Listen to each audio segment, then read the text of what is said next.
Përkundërse me sinjalizues paralajmërojnë kthimin, tollovia krijohet. Ndaj për qarkullimet të lehtë në këtë udhkryq në rrugën Robert Doll janë vendosur semafor nga komuna e Prishtinës.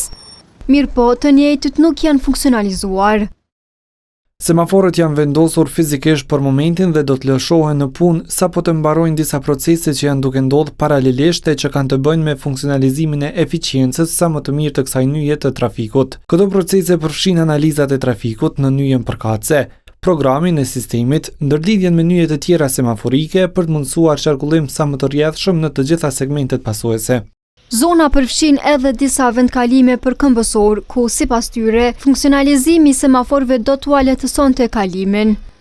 Shumë më mirë do të ishte se të funksiononin, por që arsye të rrinë kot kur funksionojnë. Kur funksionojnë si ç'duhet, edhe kur është ngritur vetdia e qytetarit, që të respektohen normat në komunikacion, rregullat, qarkullimi do të ishte shumë më në rregull. Megjithatë, nga komuna nuk ka një datë saktë se kur semaforët do të funksionalizohen.